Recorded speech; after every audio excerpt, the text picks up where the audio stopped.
안녕하세요. 썰라디오입니다. 오늘 소개해드릴 사연은 오랜 시간 지켜온 관계 속에서 예상치 못한 감정이 싹 트며 혼란에 빠진 한 남성의 이야기입니다. 익숙함 속에서 찾아온 낯선 감정, 그리고 도덕과 책임 사이에서 끊임없이 흔들리는 주인공의 선택. 누구도 쉽게 답을 내릴 수 없는 이 이야기가 여러분께 깊은 생각할 거리를 던져줄 수 있길 바랍니다. 제가 이 이야기를 털어놓기까지 오랜 시간이 걸렸습니다. 사실 이 이야기를 하고 나면 저를 어떤 시선으로 볼지 두렵기도 합니다. 하지만 한편으로는 너무 깊이 빠지기 전에 스스로를 붙잡아야 한다는 생각도 들었습니다. 저는 이제 곧 고1을 바라보는 나이입니다. 젊은 시절부터 미국에서 생활해왔고 호텔 경영을 전공한 뒤 지금은 아들과 함께 맨해튼에서 호텔을 운영하고 있습니다. 이혼한 지는 15년이 넘었고 그 후로는 자식들과 함께 지내며 살아왔습니다. 큰아들은 저와 함께 일을 하고 있고 둘째 아들은 변호사, 막내딸은 의사로 성장했습니다. 그렇게 평온한 삶을 살고 있었지만 7년 전 한국을 방문했을 때 한 여성을 만나게 되었습니다. 그녀는 10년 넘게 싱글맘으로 두 딸을 키우고 있었고 우리는 자연스럽게 가까워졌습니다. 그녀는 밝고 따뜻한 사람이었고 저와는 나이 차이가 있었지만 이상하게도 대화를 나누는 것이 편했습니다. 처음에는 서로의 외로움을 채워주는 친구 같은 사이였습니다. 저는 1년에 두세 번 한국을 방문했고 그녀도 아이들을 데리고 두세 번 미국을 방문했습니다. 그 과정에서 자연스럽게 그녀의 두 딸과도 인연을 맺게 되었습니다. 처음에는 저를 경계하던 아이들도 시간이 지나면서 조금씩 마음을 열어주었습니다. 저는 아이들에게 그저 엄마의 오랜 친구로서 좋은 어른이 되고 싶었고 그들을 친자식처럼 대했습니다. 하지만 세월이 흐르고 상황은 조금씩 달라지기 시작했습니다. 그녀의 둘째 딸이 대학교에 진학하면서 미국에서 유학을 원하게 되었고 그녀의 엄마와 상의 끝에 저와 함께 생활하는 것이 가장 안전하고 안정적인 선택이 되었습니다. 저는 오랜 기간 가족처럼 지내온 아이였기에 그녀가 미국에서 잘 정착할 수 있도록 돕기로 했습니다. 그렇게 우리는 한 지붕 아래에서 함께 생활하게 되었습니다. 처음에는 아무런 문제가 없었습니다. 여느 보호자와 학생처럼 그녀가 학교에 잘 적응할 수 있도록 지원하고 아버지처럼 필요한 조언을 해주며 지냈습니다. 하지만 어느 순간부터 그녀의 태도가 조금씩 달라지기 시작했습니다. 저를 향한 눈빛이 예전과 다르게 느껴졌고 사소한 말과 행동에서 이전과는 다른 감정이 느껴졌습니다. 처음에는 단순한 착각이라고 생각했습니다. 젊은 나이에 타국에서 홀로 생활하는 것이 외로울 수도 있고 저를 의지하는 마음이 커진 것이라 여겼습니다.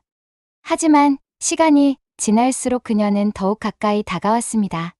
그리고 마침내 흰 눈이 하염없이 내리던 어느 겨울밤, 그녀가 제 방 앞에서 망설이고 있었습니다. 저는 무슨 일인지 물었지만 그녀는 아무 말 없이 저를 바라보다가 조용히 다가왔습니다. 그리고 떨리는 목소리로 말했습니다. 아저씨가 아니라 그냥 한 사람으로서 저를 봐주시면 안 될까요? 그 순간 저는 머릿속이 하얘졌습니다. 이건 절대 있어서는 안 되는 일이었습니다. 너무나도 잘 알고 있었습니다. 하지만 한편으로는 그녀가 내뱉은 그 말이 제 안에 묻어있던 감정을 끄집어낸 것만 같았습니다. 저는 강하게 밀어내야 했습니다. 하지만 그녀는 제 손을 잡으며 말했습니다. 저는 엄마보다 100배 더 아저씨가 좋아요.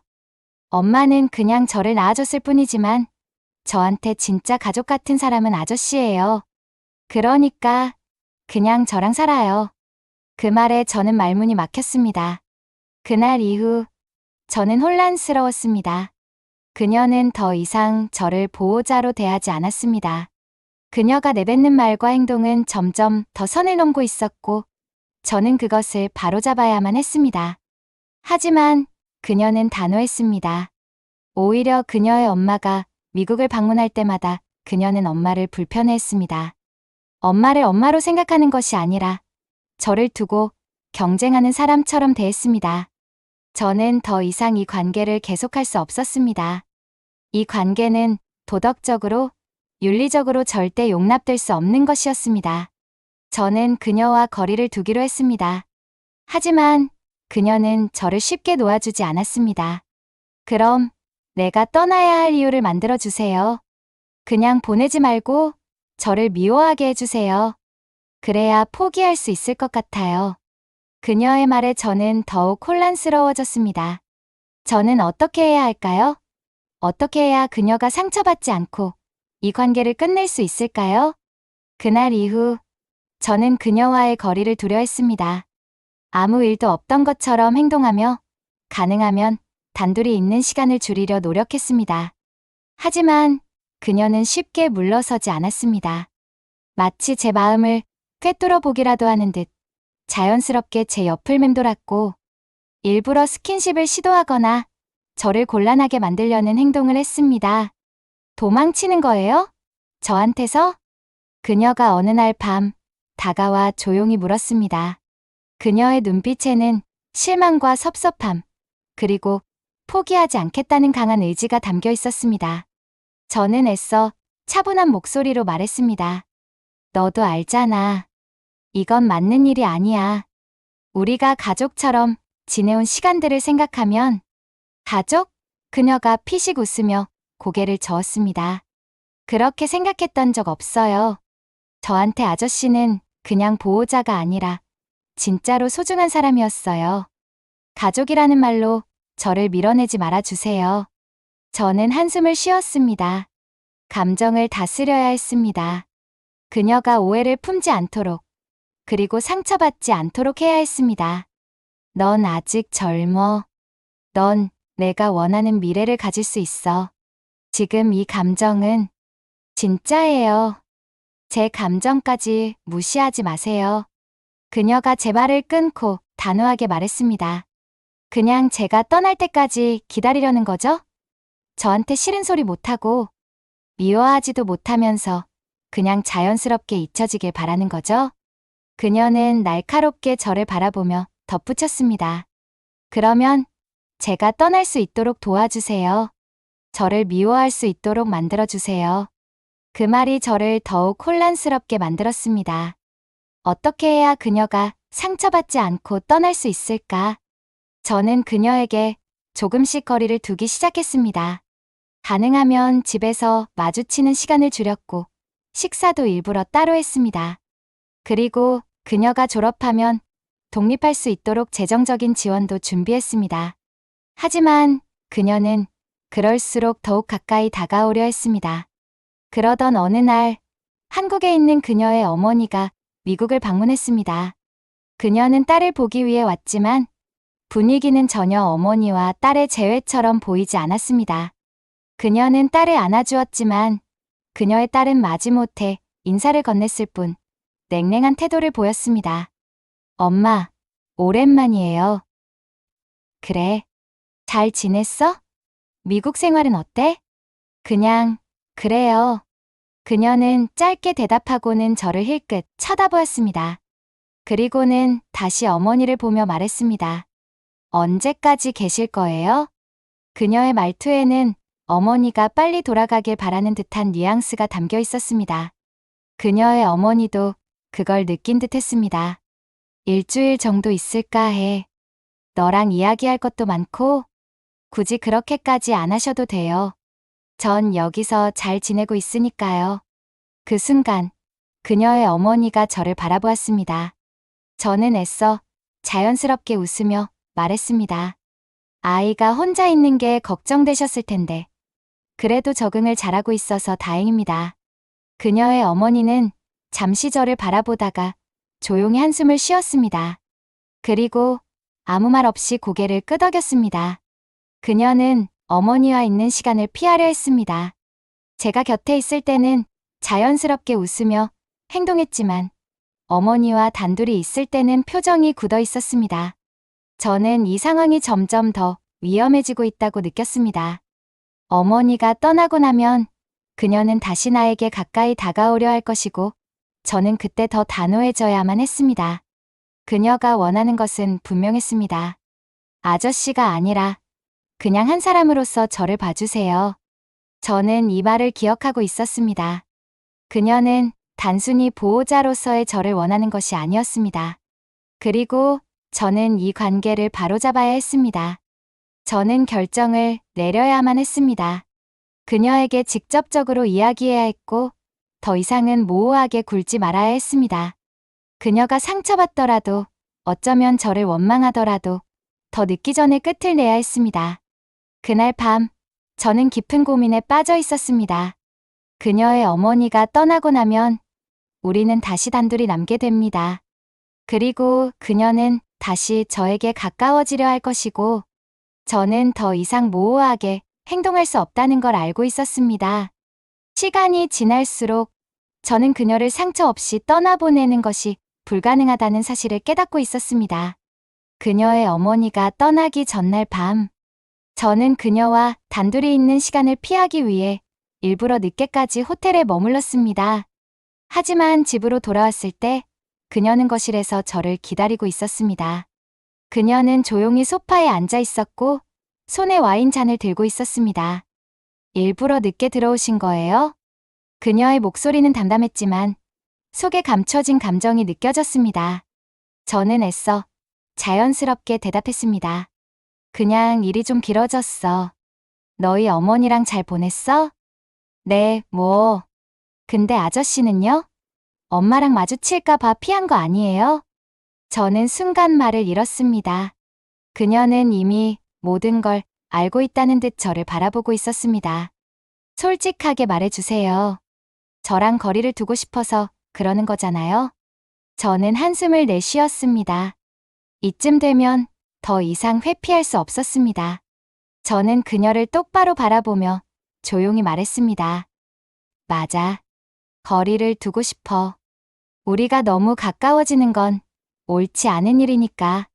그녀는 피식 웃었습니다. 하지만 그 웃음에는 서운함과 분노가 뒤섞여 있었습니다. 왜요? 누구한테 옳지 않다는 거예요? 도덕적으로? 아니면 아저씨가 나한테 느끼는 감정을 인정하기 싫어서? 그 말에 저는 순간적으로 숨이 막히는 것 같았습니다. 그녀는 저를 가만히 응시하며 말을 이었습니다. 아저씨가 저한테 아무 감정도 없었다면 벌써 저를 밀어냈겠죠.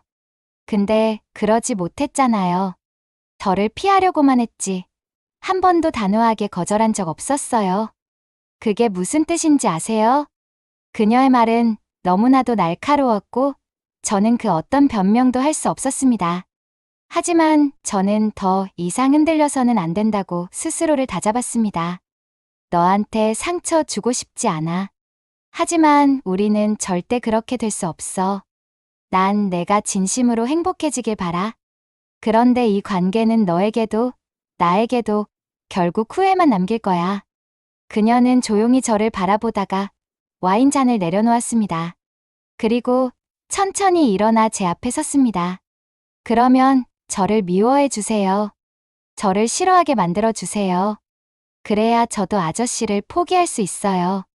그 순간 저는 그녀가 얼마나 단단한 마음을 먹었는지를 깨달았습니다. 그녀는 단순히 감정에 휩쓸려 있는 것이 아니라 확신을 가지고 저를 붙잡으려 하고 있었습니다. 저는 어떻게 해야 할까요? 여기서 잠시 말씀드릴 게 있습니다. 지금까지 많은 분들이 썰라디오를 들어주고 계신데요. 재밌으시다면 구독을 눌러주세요. 바로 취소하셔도 괜찮으니 한 번만 눌러주시면 큰 힘이 됩니다. 여러분의 관심과 응원이 저희가 더 다양한 사연을 전달하는 데 큰 도움이 됩니다. 지금 바로 구독 버튼을 눌러주세요. 그리고 저희 사연자님께서 댓글들을 보고 의견을 정하는데 큰 힘이 된다고 합니다. 여러분의 간단한 말 한마디라도 괜찮으니 사연자분께 짧은 말 한마디 남겨주세요. 그녀는 제 앞에 서서 저를 바라보았습니다. 저는 무슨 말을 해야 할지 몰랐습니다. 그녀가 나를 놓아줄 수 있도록 해야 하지만 그녀가 이 감정을 쉽게 정리할 것 같지 않았습니다. 그냥 저를 미워하세요. 나쁜 사람이라고 해주세요. 그래야 제가 아저씨를 포기할 수 있어요. 그녀의 눈에는 눈물이 맺혀 있었습니다. 저는 차갑게 돌아서야만 했습니다. 그녀가 상처받더라도 이 관계를 끝낼 수 있도록 만들어야 했습니다. 넌 나한테 그냥 한때의 착각이었어. 그녀는 순간적으로 멍해졌습니다. 저는 그녀를 바라보지 않은 채 말을 이었습니다. 내가 내게 잘해줬던 건 그냥 내가 혼자라서 안쓰러웠기 때문이야. 넌 아직 어리고 제대로 된 사랑을 몰라. 내가 느끼는 감정은 진짜가 아니야. 그녀는 아무 말도 하지 않았습니다. 저는 계속 말을 이었습니다. 너랑 이렇게 사는 것도 이제 지쳤어. 너는 내가 책임질 사람이 아니야. 그러니까 그냥 내 갈 길 가. 그 순간 그녀의 눈에서 눈물이 흘러내렸습니다. 그리고 그녀는 조용히 고개를 끄덕였습니다. 알겠어요. 그녀는 방으로 들어갔고 저는 홀로 남겨졌습니다. 이렇게 해야만 했습니다. 이렇게 하지 않으면 그녀는 끝까지 저를 붙잡았을 것입니다. 하지만 저는 이 선택이 옳았다고 확신할 수 없었습니다. 그녀를 보호하기 위해서였지만 저는 그녀의 마음을 완전히 부숴버린 것이나 마찬가지였습니다. 그녀는 떠날까요? 아니면 다시 저를 붙잡으려 할까요? 그날 밤 이후 그녀는 방에서 나오지 않았습니다. 저는 일부러 신경 쓰지 않으려 했습니다. 하지만 집 안이 너무 조용했습니다. 그녀는 평소처럼 아침에 주방에서 커피를 내리는 소리도 없었고 노트북을 켜고 과제를 하는 소리도 들리지 않았습니다. 마치 집 안에서 그녀의 존재가 사라진 것 같았습니다. 그녀는 다음 날이 되어서야 문을 열었습니다. 하지만 그녀의 눈은 퉁퉁 부어 있었습니다. 저는 아무 말도 하지 않았습니다. 하지만 그녀는 조용히 저를 바라보다가 힘없이 웃었습니다. 이제 정말 제가 떠나길 바라시는 거죠? 저는 대답하지 않았습니다. 그저 조용히 그녀를 바라볼 뿐이었습니다. 그녀는 그런 제 반응이 답이라는 걸 알고 있다는 듯 작게 한숨을 내쉬었습니다. 알겠어요.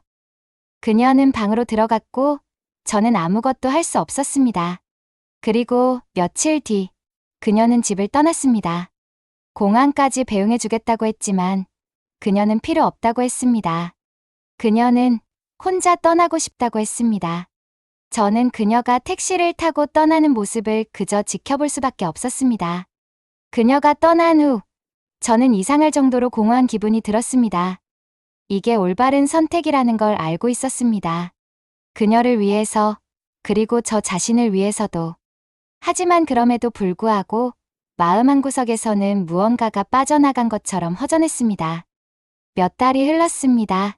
그녀에게서 아무런 연락도 없었습니다. 저 역시 연락할 수 없었습니다. 하지만 가끔은 문득 그녀가 어떻게 지내고 있을지 궁금해졌습니다. 새로운 환경에서 잘 적응하고 있을까? 혹시라도 다시 돌아오겠다고 하면 어떻게 해야 할까? 그리고 어느 날 그녀의 어머니에게서 연락이 왔습니다. 그 아이가 한국으로 돌아갔어요. 갑자기 짐을 정리하고 들어왔더라고요. 저는 그 말을 듣고 잠시 말을 잃었습니다. 그리고 조용히 물었습니다. 괜찮아 보였나요? 그녀의 어머니는 한숨을 쉬었습니다. 잘 모르겠어요. 그냥 무덤덤하더라고요. 아무렇지도 않은 척하는데 오히려 그래서 더 걱정돼요. 저는 아무 말도 하지 못했습니다. 하지만 어머니의 마지막 한마디가 오랫동안 머릿속을 떠나지 않았습니다. 그 아이가 그러더라고요. 이제 그 사람한테 기대는 일은 없을 거야라고요. 저는 전화를 끊고 한동안 가만히 앉아 있었습니다. 그녀는 저를 원망했을까요? 아니면 정말로 마음을 정리했을까요? 저는 알 수 없었습니다. 하지만 한 가지 확실한 것은 이제 우리는 서로 각자의 삶을 살아가야 한다는 것이었습니다. 그녀는 결국 자신의 길을 찾아 떠났습니다. 그리고 저는 여전히 여기 남아 있습니다. 아무 일도 없었던 것처럼. 오늘 사연을 들으면서 여러분은 어떤 생각이 드셨나요? 때로는 사랑과 책임이 충돌하는 순간이 찾아옵니다. 그리고 우리는 그 선택 앞에서 흔들릴 수밖에 없습니다. 하지만 중요한 것은 그 선택이 우리 자신뿐만 아니라 상대방에게도 영향을 미친다는 점입니다. 여러분은 이 사연을 어떻게 생각하시나요? 댓글로 여러분의 의견을 남겨주세요. 그리고 썰라디오는 앞으로도 더 깊이 있는 사연으로 찾아뵙겠습니다. 구독과 좋아요, 그리고 여러분의 소중한 댓글은 저희에게 큰 힘이 됩니다. 다음 사연에서 다시 뵙겠습니다.